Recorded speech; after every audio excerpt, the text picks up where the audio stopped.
family, or whoever might have clicked on this video today. Let's talk about homeschooling. You may notice that there is a smile on my face, and that smile does represent excitement. It does represent joy. It does mean that I am very excited and anticipating and looking forward to this school year and the different kind of school year that we are going to have. However, you can't feel my stomach right now because it's full of nerves. Very nervous stomach. You may actually hear it in my voice a little bit, the little bit of nerves that I'm feeling. I've had many different feelings and emotions as I've thought through what we should do for this school year, and I created a pros and cons list and all of that stuff to try to figure out what is the best route for us this school year. And you know, it's hard to make a decision because we really don't always know what the outcome will be. As I work towards this decision, and even after I made the decision, there still were crazy thoughts, crazy fears coming through my head. I am nervous about this. I want to do a good job. This is something new that I'm taking on. I always want to do a good job in whatever I do. There's a lot of unknowns, like, you know, are my kids going to take me seriously as a teacher? Are they going to take our home seriously as a school? Are they, you know, how difficult is that going to be to teach a first grader and have a 3-year-old in the home at the same time? Every time a thought comes into my mind, I'm trying to develop a solution for all these fears. So instead of just feeding into all the fears, I'm letting the fears come into my mind and then redirecting them. So for instance, there was one night that I was getting ready for bed and I put the kids to bed and fears going through my head, and I was like, okay, I got to take care of this. I've got to address it. I was feeling very overwhelmed. I knew everything that I had to do to prepare for this homeschooling journey.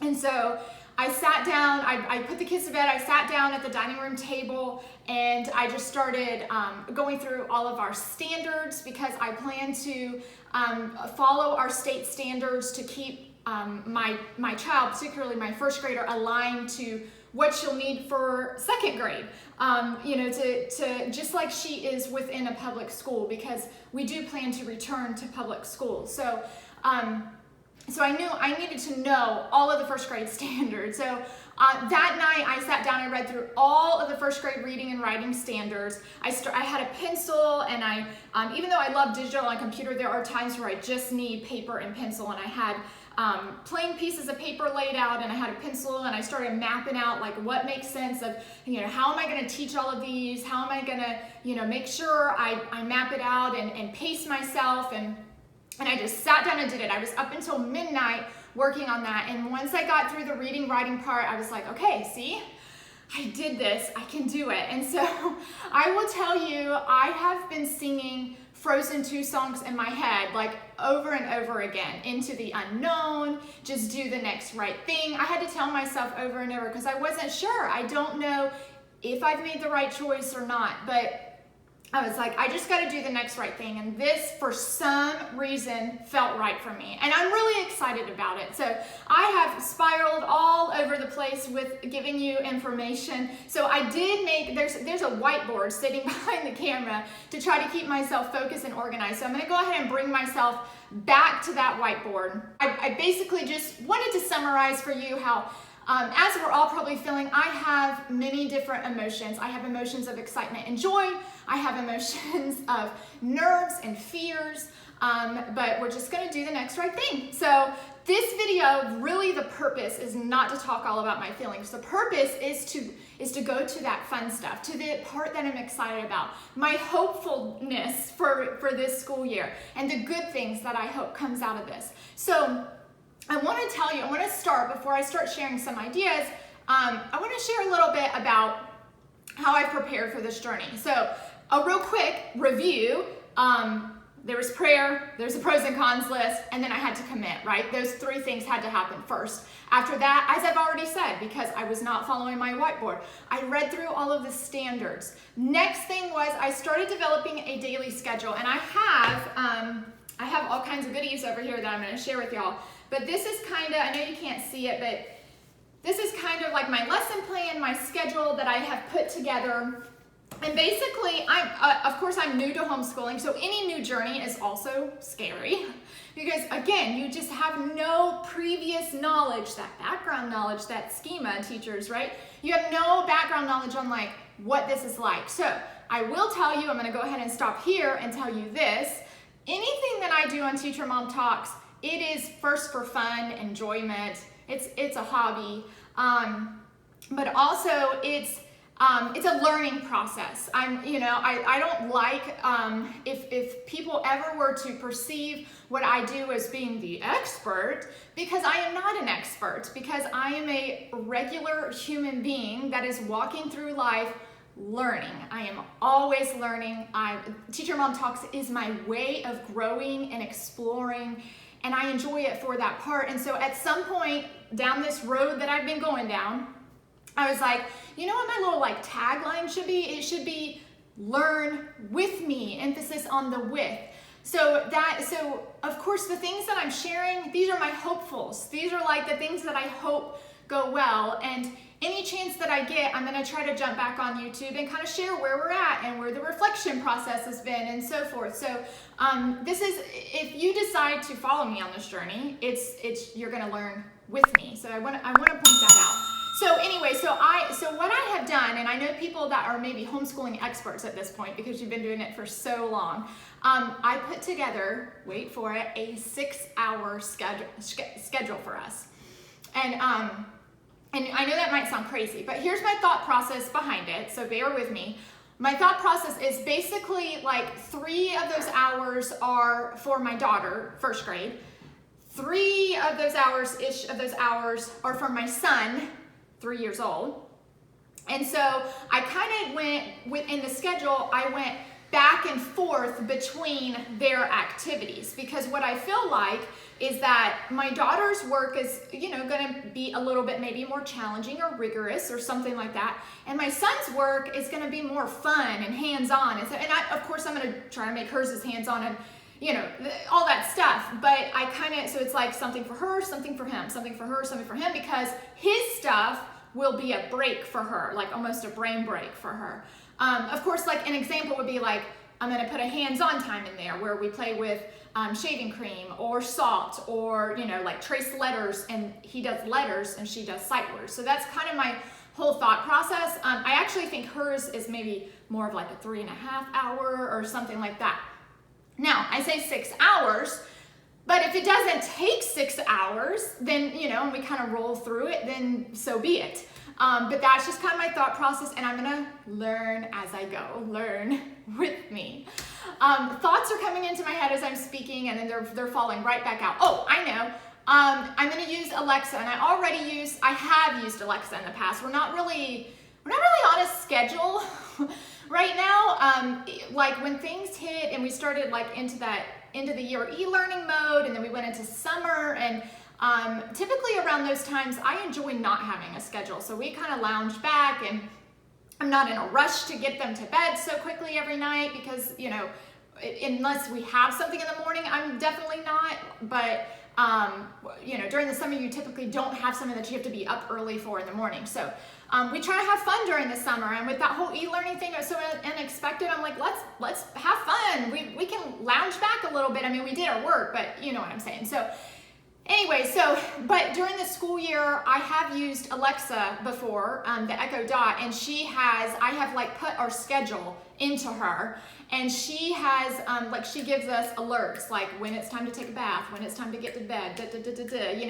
and that helps me, and I hope it helps my kids too. So I'm gonna have her kind of guide us through the day, so that way as we're doing work, it's almost like a school bell kind of thing, but as we're doing work, we will know, like, if she says it's reading time and we're still working on something, we'll be like, okay, should we work on this a little bit longer? Should we save this for tomorrow and go ahead and move on to reading? Or, or if we're finished with something, if we finish reading and I don't know, but I don't, if we're ahead, it will help my daughter to know, like, we're ahead of schedule, we're behind schedule, something like that. So I'm going to go ahead and bring one resource in.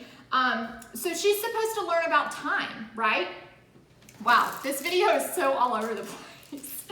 She's supposed to learn about time. And so I'm gonna embed time all throughout the day. And I found this really cool thing. I'm jumping way ahead, but I found this really cool thing from a local teacher store. And so as Alexa's helping us with the schedule, I wonder if she's hearing me as I'm talking, but we're gonna do the time. We're gonna say, oh, it's 9 o'clock, it's 10 o'clock, it's, you know, whatever.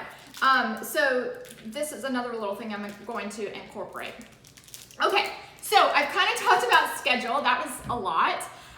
The next thing, so after I kind of developed what our daily routine will look like, I started thinking, the next thing I started thinking about is reading. I want to be able to, in some way, shape, or form, kind of track her reading. I want to make sure that she has text available for her that is not frustrating, that's going to be, you know, on her level, and something that she can practice with. I definitely don't want to be sitting with a child frustrated with a piece of text. Definitely not my own child. I don't feel like that will go very well. So I needed to kind of start searching out some kind of assessment or some kind of something that will kind of track her reading progress. So I started diving in and looking for resources like that. Basically, I started, like, it's all about resources, and I'm not going to talk in detail about those resources. I think I'm going to save that for a whole nother video. But I did recognize as I was making this choice, there are some, money was going to go out in some way, shape, or form for this choice. And then, you know, but I also, so I'm like being really selective of like, what are we going to spend money on? What resources are we going to spend money on? And then what resources are already available to us that are at no cost to us? So I really started looking into that. And so that's a whole other video that I'll share that stuff. So we'll save that for later. I do want to remind you too to comment if you have questions, if you have ideas, if you've done homeschooling before and you're like, here's a suggestion, something you might want to think about, you know, all of those good things, feel free to comment below. So I'm looking over at my board. The next thing, talking about resources, then I started thinking about math, and there was this blue kit that I remember in college when I was taking my elementary math course. It had all of these manipulatives in it, and it was really kind of a kit for like one person. And I left that kit at one of my schools when I was transferring to another school, and all I could, as I've been playing, I was like, I just want my math manipulative kit back. I just want that one back, but it's gone. Or maybe it's still sitting in that cabinet in my school, but I'm sure it's been touched or moved or gotten rid of or whatever. So then I was like, okay, so my next thing on my board is I started digging into my teacher stash, which I have had to downsize because it is in our garage now. So I, you know, try to donate and maybe leave things that were useful in classrooms or whatever as much as I could. So I had to choose, what do I hold on to? What do I get rid of? I mean, I got rid of like at one point I had my whole classroom library sitting in our house. And because my kids already have books on their own too, I donated that whole big box of books, and I've been okay with that so far. But I got rid of stuff, so it was about like anytime, and it's a pain to dig through these containers and find my stuff. But I have had moments of joy, like manipulatives was not. I've had moments of joy where I'm like, yes! Where's my one book? Okay, this one. Okay, I'm jumping all around, but here's another idea. So this is a book I remember. It's called Prince William, and I love the British and all the royalty, and I love like Prince William and Kate and following them and their cute little family and everything. But it's not about this. It's about an oil spill. And as I was planning science, I actually at this point have like the first couple 2-3-ish days planned in my lesson plan book, and that's purposeful because I just need to get the first, you know, couple of days done, and then I reflect a lot as I plan. I'm going to, you know, kind of like see how those first days go, and then continue my plans based on how those first 1 or 2 days go. But anyway, so I was looking for science, and I found this cool science experiment about an oil spill. And then as I was looking at the science experiment, I was like, I remember that book. It's called Prince William. And I tried looking it up on the Libby app first so that I wouldn't even have to dig into my teacher stash. but I couldn't find it on there. And then I am really trying to balance, like I want to have actual books to read to my kids, and I do, but if I need a certain book, I'm gonna have to use an ebook version. So I am trying to balance that out too. But anyways, this was one I dug in there, and I went to my first stack and it wasn't in there, and I was like, I may have gotten rid of it. And then I went to my second stack and it was in my second stack. So I'm really excited to share this with my kids and to do this little like science experiment, which is basically like we're gonna take feathers and we're going to dip them in vegetable oil, and then we're gonna see like which detergent cleans it better, and I think they'll really enjoy that. So yay, it's so exciting when I find stuff that I saved, really exciting. Okay, so math manipulatives, back to that. Base 10 blocks was the #1 thing that I really thought was important and that she needed, and I wanted her to have access to be able to touch them and manipulate them and use them and process them and all of that stuff. So this has a whole story to it, my cover photo picture. So I'll go ahead and share, this was also another visit to the local, well, the same visit to the local teacher store. This is the kit that ended up working with me. So you can see that it has the red hundredths block, and it's got the tens rods, and then in the back, it's got a whole bunch of ones units, yay. So I think this is the perfect kit. It was like $9.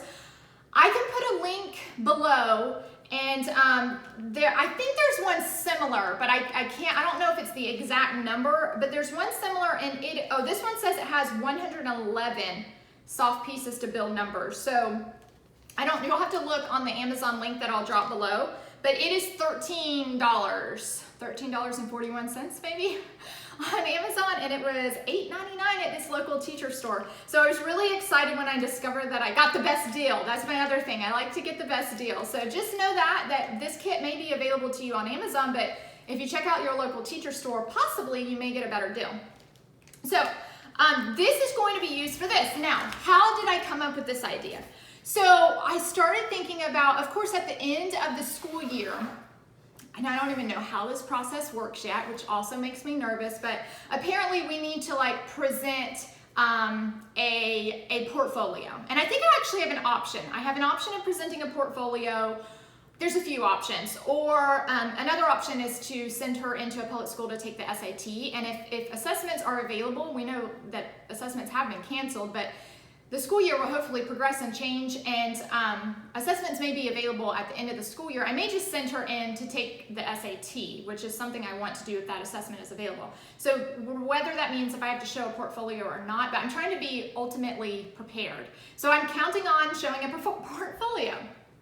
So I know that we need to date things. I feel like that's an important part of documentation of this whole homeschooling process. So, and as I'm just chattering away, I'm just really hoping that my camera is recording because that would be terrible if I had all these conversations and for some reason it cut off. And these are all the things going through my mind as I'm talking to you. Okay, let's get back to point. So I started thinking about, okay, we have to date things. Okay, well, I need to make sure I make the date visible to her every day, which is something I'm going to do. That's an important life skill anyway.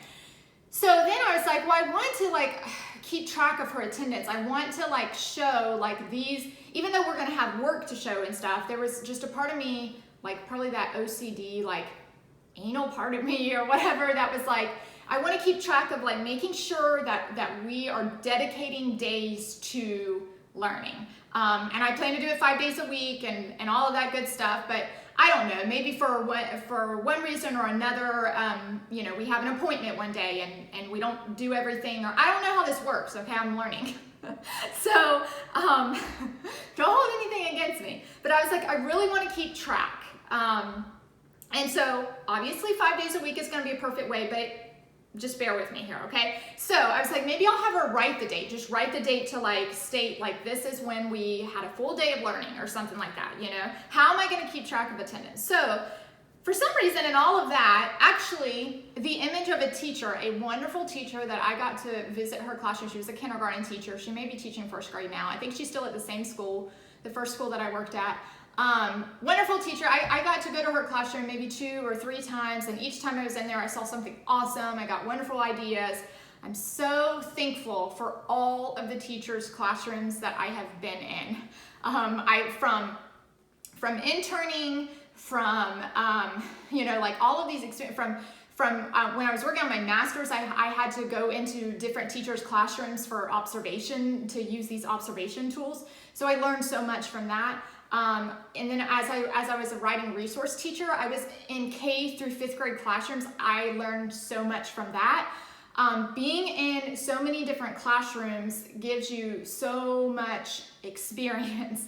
So all of these little things, like I could even tell you, I can think of the teacher's classroom that I was in, and these ideas that are coming into my home. And that's actually like really special to me, that because I think about that and I hope that I'm doing my best to funnel all of that into my kids. And one day I'll return back to work, and I already have, like, I've funneled that into other kids, and that's something really cool to think about when you're working with other teachers, is that we all have strengths and we all have talents. And like it's really important that we lean on each other and that we share those ideas with each other, because it's all of us that are building the future generations, right? So anyways, this teacher who is really talented, I was in her classroom.